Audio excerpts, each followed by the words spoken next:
If you have been following true crime stories or reading about them, you may have come across cases of hitchhikers being abducted and killed. One notorious killer, Edmund Kemper, also known as the co-ed killer, preyed on female students whom he gave rides and ultimately claimed 10 lives. The safety of hitchhiking as a mode of transportation for travelers has been the subject of numerous debates. Some argue that hitchhiking allows for an authentic cultural experience and a chance to make friends along the way, while others believe that it leaves travelers vulnerable to predators who could harm them. Pippa Bacca, a 33-year-old performance artist, was optimistic about using hitchhiking as means of travel from Milan to Jerusalem. She sought to explore the world and express her ideas by traveling to the holy city with nothing but her wedding dress. In March 2008, Pippa and her companion Moro embarked on this journey, crossing boundaries and hitchhiking to their destination. However, their journey came to a halt in Turkey when Pippa disappeared without a significant trace. Her family held on to hope, thinking she might be in areas with no cell phone reception. But their worst nightmare came true when police finally found her. Not alive, but dead.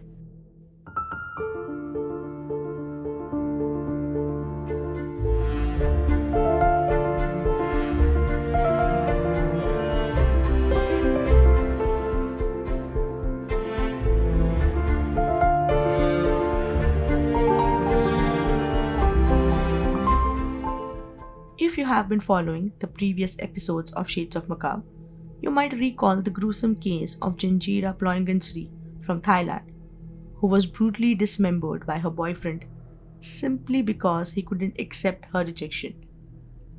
This case is a classic example of femicide. Femicide is a heinous crime that refers to the deliberate killing of women or girls solely because of their gender. According to the United Nations, around 50,000 women are killed every year by their partners or family members, usually as a result of domestic abuse or honor killings. Hi, I'm Dhanvi, and this week we're off to Turkey. The place where this case occurred is no stranger to such homicides. In 2022 alone, 116 women were killed in Turkey by their partners. According to the statistics, there can be multiple reasons for killing your loved one. Usually, when men want to show their love and possessiveness, they might cross their boundaries and end up hurting the female. They also might want to claim dominance between the two, even if they're not in a relationship. The death of the female might also be due to the result of domestic violence. Turkey has witnessed some of the most horrendous crimes against women in recent years. Many women were sexually assaulted and then disposed of to conceal the evidence.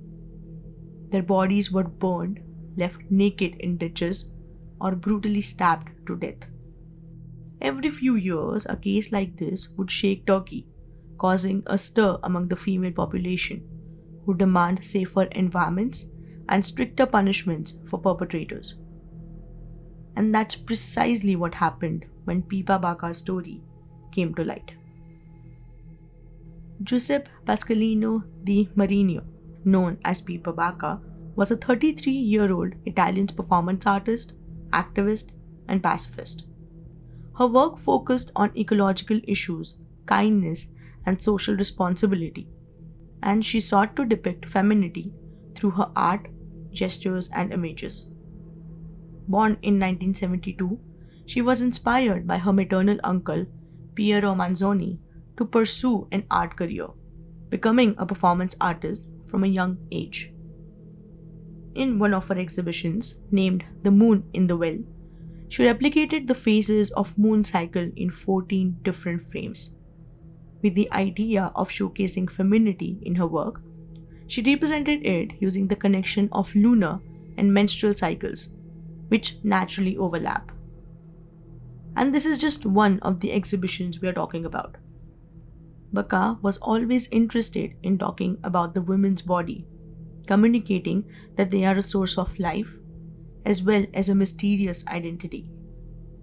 In her next project, Brides on the Go or Brides on Tour, Bacca teamed up with a fellow artist, Silvia Moro, to travel to 11 countries that had been affected by war, showcasing the strength of women during those difficult times. Their journey began on March 8, 2008, in Milan, and they documented it through photographs and the condition of their wedding dress by the end of the journey. The use of the wedding dress in this particular project was to signify the marriage of different cultures that they would come across during their path and use it as a symbol of mutual trust among the strangers. Bacca's love for travel came from her mother, who shared the same passion and encouraged her daughter to explore the world through hitchhiking. Bacca's mother never wanted to stop her daughter from traveling as a hitchhiker. She believed that hitchhiking can introduce you to some of the best people on the planet and can take you some of the most amazing places of any country. Bacca's family were worried about their journey, since they were going to be alone in some of the dangerous countries and did not know how to communicate with people there. Her mother warned them about the dangers women face in those countries and advised them to take note of every single car that they were getting into and asked them to make sure someone saw them getting into those cars. Bacca and Moro had no timeline prepared for their journey. They used a Facebook group to communicate with people living in the selected cities that the two wanted to visit and asked them for accommodation and contact wherever they wanted. They also started a blogging website called Brides on Tour, where they would announce the cities that they will be visiting next and used that as a medium to stay in touch with their families and friends, informing them about their whereabouts. So, on March 8, 2008, the two women left for Jerusalem. Unafraid of the lack of language barrier, the two started hitchhiking from Milan. After Turkey, they were going to travel to Syria and Lebanon, with Israel being their final destination, which was still weeks away. Once they reached Israel, they planned to host an exhibition where the wedding dresses could be the centerpieces covered in dust and memories of the journey that they had taken. The people who met the two artists described them as exhilarating. They recall one such occasion when the two women visited Istanbul's Grand Bazaar in their wedding gowns and clicked photographs near the shoreline of the city. The images even captured the amused expression of the people standing behind the women and taking notice of the unique choice of clothing being worn in the middle of the city. The images even captured the amused expression of the people standing behind the women, taking notice of the unique choice of clothing being worn in the middle of the city. For Bacca and Moro, this entire journey was a lifetime opportunity, and their experience had been anything but dangerous. The journey was exactly like what they had expected. They met some good people and had the opportunity to go to the countryside without any interference. Nothing about their journey so far had raised any red flags. So, with an optimistic attitude, the two decided to part ways from Istanbul and planned to meet in Beirut. On the morning of March 31st, 2008, Bacca was dropped off on the outskirts of Istanbul, where she began hitchhiking. With 1,443 kilometers to travel to their next destination, Bacca started heading east. By mid-morning, she had reached the town of Gebze, about 63 kilometers from Istanbul. Gebze was a populated town with various places to eat and rest. With a credit card purchase, she headed to the rest stop near the town's edge, which housed various places to eat for the tourists. Multiple people noticed Bacca's unusual attire when she arrived there. But by now she was used to those looks, and after concluding her business, she set out to find a ride to the next town, leaving Gebze behind. This is the last known presence of Bacca before she disappeared. As days passed without any communication from Bacca, her mother began to grow concerned. On the other hand, her fellow Turkish artists, whom she met during the trip, decided to inform the Turkish authorities of her disappearance and finally filed a police report. I don't know whether the case was lodged as a missing person or whether they started treating it as a homicide from the first step, but the police realized that time was a crucial factor and they had to work fast to find her safe. Bacca's mother reached out to the Italian Foreign Ministry for assistance, and the ministry contacted Stefano Canzio, the Italian consul who had stayed in Istanbul for 7 years, who by now knew the country really well. Stefano recognized the gravity of the situation and used television to broadcast Bacca's information to a wider audience in Turkey, hoping to generate any leads to find her. Meanwhile, Bacca's sister and her fiancé traveled to Istanbul to assist with the search of her and gather information about her disappearance. Bacca's mother held out hope that her daughter had been abducted by the Kurdish and that they would be able to secure her release by paying a ransom. She was not completely worried yet, since Bacca was used to hitchhike a lot and knew how to avoid dangerous situations. Bacca remained unresponsive to the blog post, intensifying her family's anxiety. Even when Moro and Bacca had planned to meet in another city, the distance between those cities was substantial and the police had a vast area to search.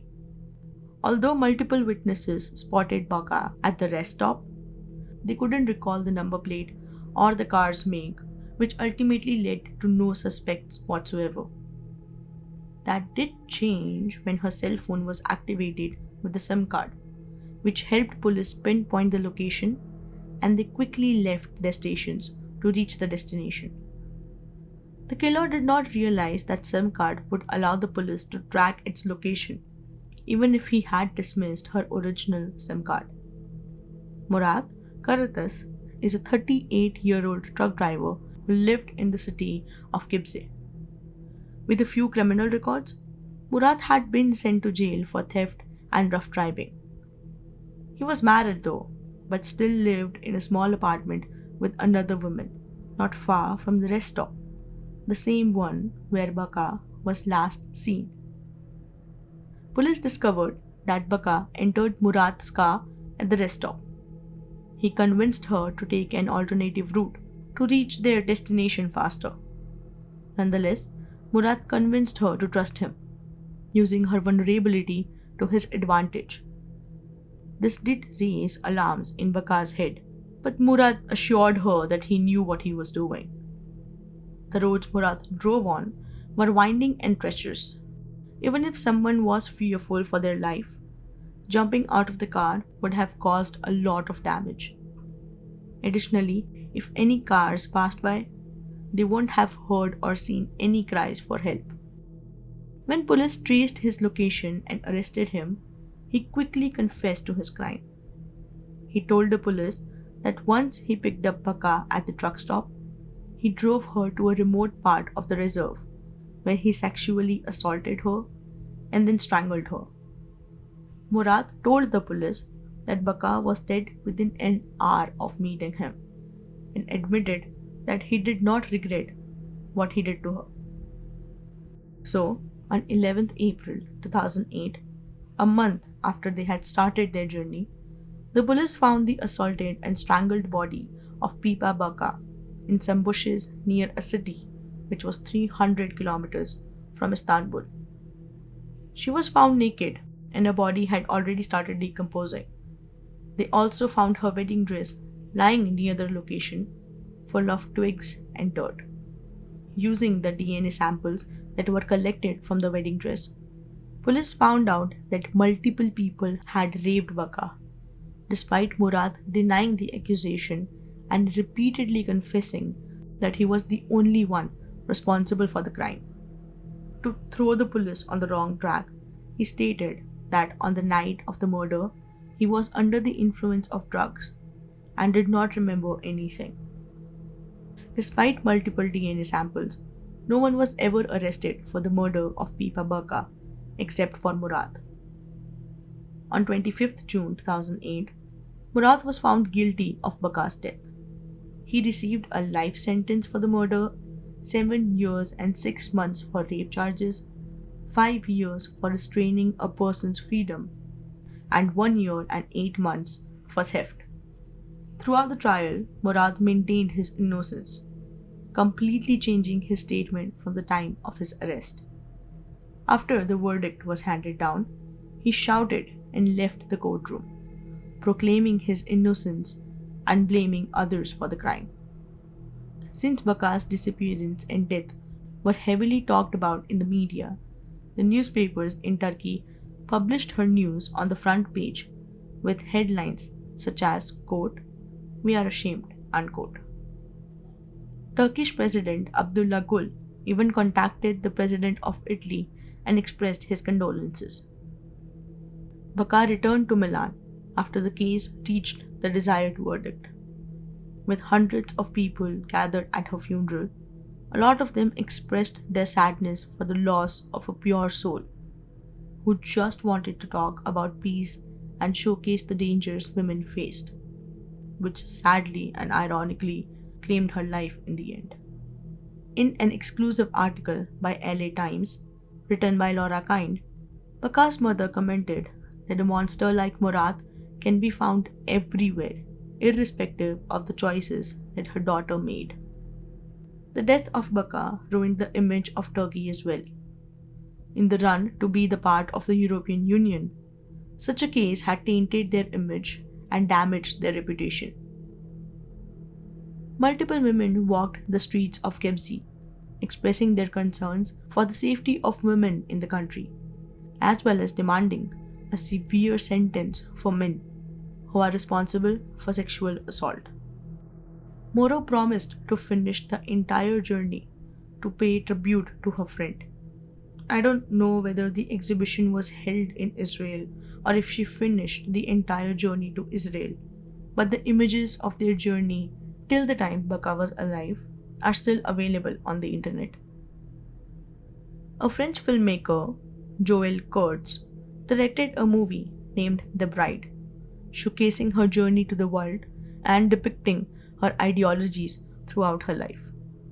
The documentary film contains all the videos shot by Bacca and Moro during the trip. I am glad that Murad received a harsher sentence, but I cannot let go of the other 3 DNA samples that were found from her dress. Was Bacca sexually assaulted by 4 men? According to the evidence, the answer is yes. But we may never know if the other men played any kind of role in her death, or if Murad genuinely acted alone and killed her. There are still questions. I mean, what if the other 3 men forced Murad to assault Bacca? Or if Murad was the mastermind behind this entire thing, or he did everything willingly? No matter the amount of questions, Murad is still in jail, and that's what matters. He might be suffering in prison, but he will never be able to understand the pain that Bacca went through. And for the questions, we may never be able to find those answers.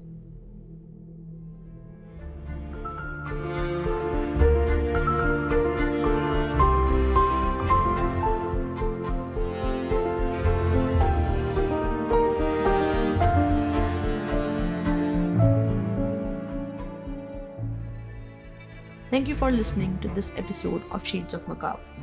If you want to hear more about true crime stories, be sure to subscribe to our podcast wherever you are listening.